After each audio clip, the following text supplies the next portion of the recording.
नमस्कार मित्रमंडळींनो, गणेश चतुर्थीला मी आलो आहे आज आमच्या काळवाडीमध्ये. आमचे पुतणे श्री अमोल वामन यांनी शेतामध्ये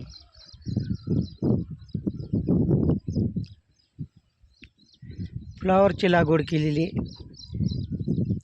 हे त्याचं उत्तम नमुना असं शेत. प्रत्येक ठिकाणी त्यांनी कोबी केलेली आहे. सर्वसाधारणपणे 1.5 एकरमध्ये ही आपल्याला कोबीची फ्लावरची लागवड ही आपल्याला दिसते. हे इथे असणारे हे बोर, यातून पाणी उपसा केला जातो आणि हा दिला जातो. अत्यंत सुंदर अशी ही बाग फुलवलेली आहे. सर्वसाधारणपणे 3 ते 4 महिने कालावधी लागतो याला फ्लावर यायला. सुंदर बाग आधुनिक टेक्निकने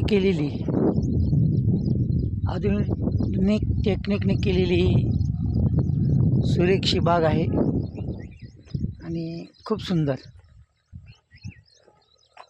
आणि ह्याच ठिकाणी दुसरी ही त्यांनी फ्लावरची बाग नुकतीच लावलेली आहे. पाणी भरलेले ड्रीपने, पावसाचं पाणी थोडं पडलेलं आहे.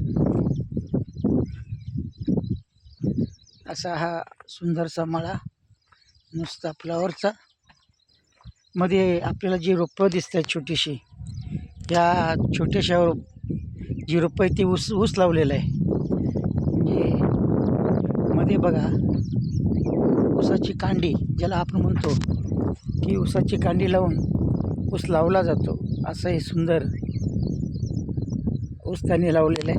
मोठा झाला की 2-4 महिन्याने फ्लावर निघेल आणि त्याच्यानंतर तो ऊसाचं पीक देखील हे त्याला घेता येईल.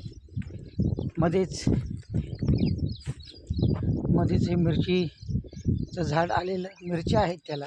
शेतकरी कधी जास्त मिरच्या लावत नाही, परंतु 4-5 झाडं लावतो आणि मग त्या सिजनेबल त्याचा फायदा आपल्या घरातल्या मिरचीसाठी त्यांना वापरला जाऊ शकतो.